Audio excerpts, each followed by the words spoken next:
est maire, député, président de région, président de parti. Sacré CV pour l'invité politique du 6-9 de France Info. Avec vous, Anne-Laure Danier. Bonjour, Hervé Morin. Bonjour. Alors ça y est, les syndicats annoncent une grande manifestation fin mars. Vous dites qu'elle est mal barrée, cette loi travail? Je dis que malheureusement pour les Français et pour la France, il ne se passera quasiment plus rien pendant un an. C'est aussi simple que cela. La fin du quinquennat sera inutile parce que les discussions seront longues, parce que les décrets d'application mettent des mois et des mois à sortir. Et donc on sera engagé dans la campagne présidentielle que rien ne sera encore effectif. Et que la défiance est tellement puissante à l'égard du chef de l'État.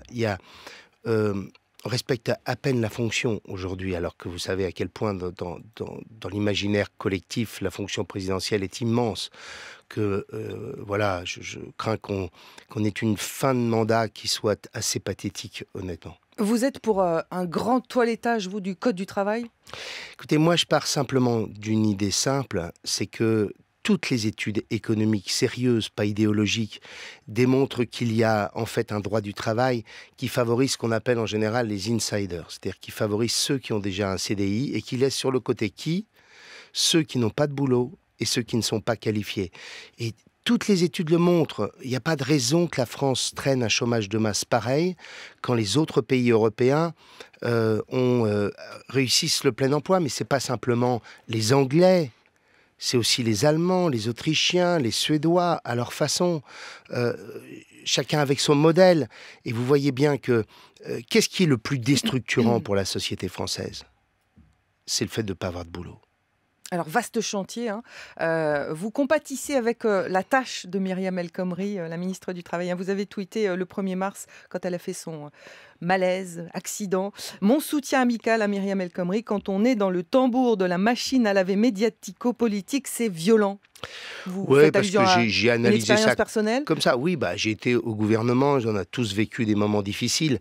Et ce tambour de la machine à laver, quand il tourne à fond, c'est d'une violence absolue. Et forcément, quand, en plus de ça, vous n'avez pas l'expérience politique de nos cheveux blancs, qui nous a amenés à avoir le cuir dur, mais qui n'est jamais assez dur dans ces cas-là, je comprends très bien que pour elle, ce soit difficile.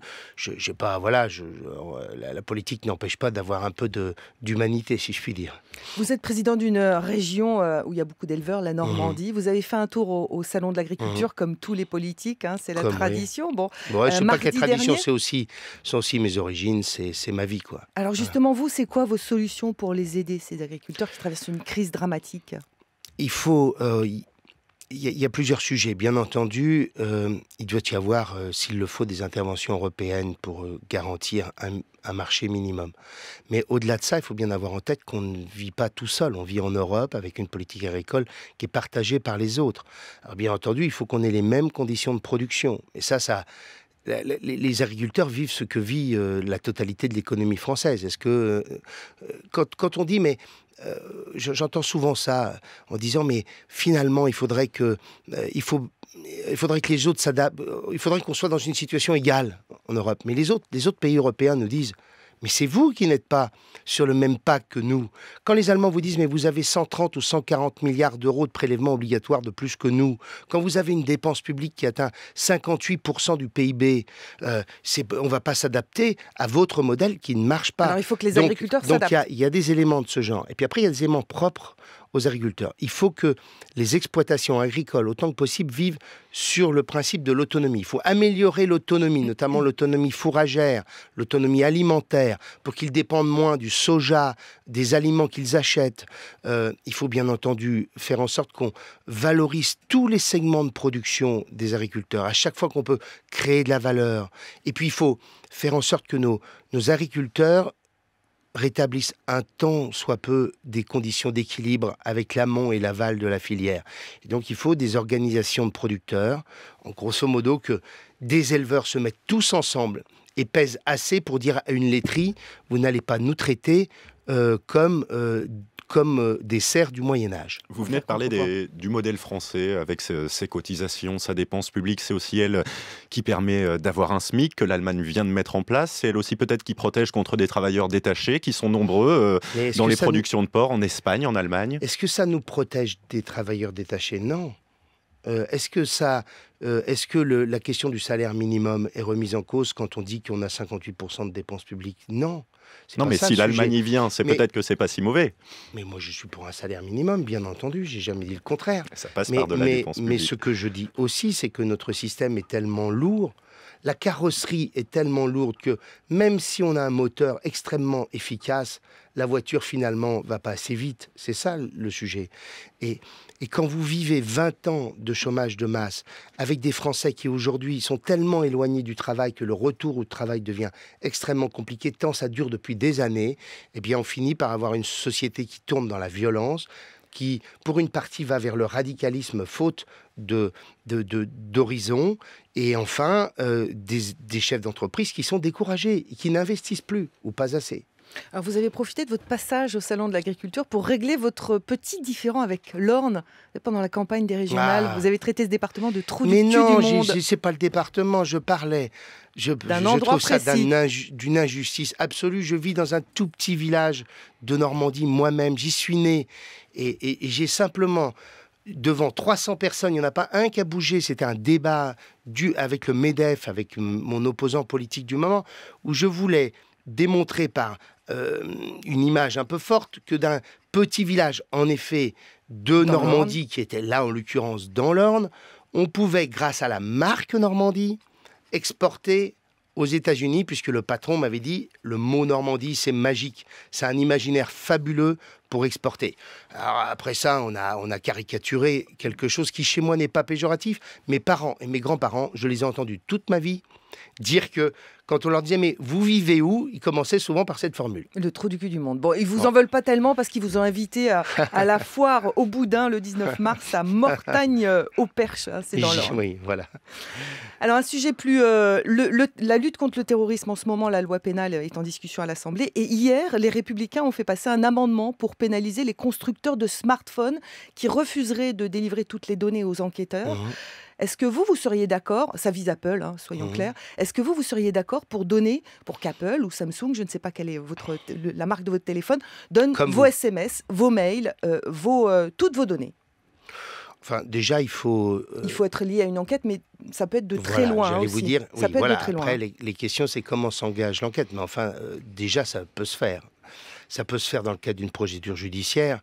Et ça peut se faire aussi si des services de renseignement considèrent que, je ne dis pas forcément en France, mais dans le monde entier, décident de s'intéresser à vos échanges. Il ne faut pas se raconter d'histoire. On peut tracer, mais on ne peut pas, si le constructeur refuse de lever, notamment Apple qui est très fermé là-dessus, on ne peut pas accéder aux données, à toutes les données. Le jour où vous envoyez votre mail à votre voisin, on peut vous le récupérer. Il y a en ce moment dans une enquête 7 téléphones qui sont bloqués, qui empêchent les enquêteurs d'avancer dans leur... Écoutez, moi je dis que s'il y a des faits très clairement prouvés qui démontrent qu'il y a besoin de pouvoir accéder à l'ensemble des informations, il faut que ça puisse se faire.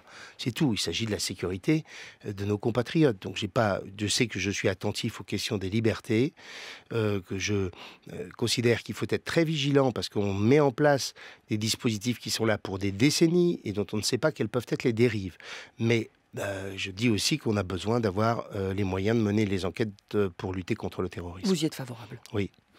La primaire hors note primaire, vous en discutez ce week-end, samedi, avec vos amis du Nouveau Centre. Et les présidents du Parti radical qui vient et l'ensemble des composants centristes. Est-ce qu'il faut un candidat centriste à cette primaire de la droite, pour l'instant que de la droite, pas du centre? Moi, ma position est extrêmement simple. Autant que... il faut que nous participions aux primaires à partir du moment où les conditions sont réunies pour y participer. En clair, j'ai indiqué il y a déjà plusieurs mois que participer aux primaires, ça imposait d'abord de rentrer dans la construction des règles, sur la transparence, l'égalité des candidats, etc., etc. Deuxièmement, cela impose aussi que nous construisions une espèce de pacte majoritaire. Nous sommes appelés à gouverner, pas pour moi, puisque pour moi j'ai fait un choix, c'est la région Normandie. Mais notre majorité de demain est appelée à gouverner ensemble. Et ce que je ne veux pas, c'est que les centristes soient des strapontins qui ne puissent pas peser, comme on le voit malheureusement pour d'autres formations de la majorité d'aujourd'hui, qui ne puissent pas peser sur les choix politiques majeurs. Ce qui veut dire quoi? C'est qu'il faut un pacte majoritaire dans lequel on a en quelque sorte un négocié socle, avant donc, un la socle primaire. de réformes dont on estime qu'elles sont absolument indispensables. Comment avoir un système scolaire qui crée les conditions de Une l'égalité. sorte de programme commun. Bref, un socle de projets sur lesquels on est d'accord, quels que soient les candidats, le candidat qui gagnera, parce que globalement, Il va falloir tout le monde faire est d'accord. large. Hein. Non, mais il y a des choses dont on sait, la lutte contre les déficits, la liberté d'entreprendre, la libération des énergies, l'école, facteur d'égalité, bref, des choses de ce genre. Et puis, troisième élément, un pacte parlementaire, parce qu'après les présidentielles, il y a les législatives. Et moi, ce que je souhaite, c'est que le centre ne soit pas là simplement pour lever la main droite ou la main gauche, mais qu'il puisse dire, ça c'est bien, ça n'est pas bien, ça, il faut avancer. J'ai trop souvenir, ayant été au gouvernement en 2007, que mes camarades parlementaires, Charles de Courson, Philippe Vigier, etc., défendaient des propositions que les Républicains, à l'époque l'UMP, considéraient comme en effet pas d'actualité. Et que 6 mois, 1 an, 2 ans, 3 ans plus tard, les mêmes considéraient qu'il fallait les prendre. Eh bien, on a perdu du temps. Le candidat centriste, parce qu'il n'y a plus Borloo, ou à moins que Jean-Louis Borloo soit à nouveau prêt à y aller. Vous avez des infos là-dessus ? Je pense que notre candidat naturel, c'est Jean-Louis Borloo. Bien. Est-ce qu'il est prêt à y aller ? Je n'en sais rien. Est-ce qu'il a envie d'y aller ? Vous avez discuté avec lui. Je vous l'inviterai et vous lui le poserez la comment question. Je vois j'ai des échos démontrant qu'il s'intéresse, grosso modo, au débat politique. Et heureusement qu'il s'y intéresse. C'est un citoyen, déjà. Bien. Deuxièmement, clairement, s'il s'agit d'être candidat pour faire un score mauvais, je préfère que nous soyons tous ensemble à soutenir un candidat dont on s'estime assez proche pour défendre nos valeurs et nos projets. Et il y a François Bayrou, le cas Bayrou, qui est en embuscade. Pour l'instant, il soutient Alain Juppé, mais si vous savez, Juppé perd, il y va. Lui oui, aussi. On verra. Écoute, c'est ce qu'il dit pour le moment. Ce que je crois même derrière tout ça, vous voulez que je vous fasse une confidence ? Oui. Quand j'écoute Emmanuel Macron, quand j'écoute Manuel Valls, quand j'écoute Alain Juppé, je me dis que finalement, il y a aujourd'hui un pilier d'une France moderne qui veut avancer, qui est grosso modo à peu près sur les mêmes thématiques avec les mêmes projets. Et qu'en fait, la Ve République empêche cette évolution politique dont on aurait tant besoin, des modernes qui ensemble décident de gouverner. Et ça, c'est une idée qui est quand même fondamentalement celle du projet centriste que nous défendons depuis des années.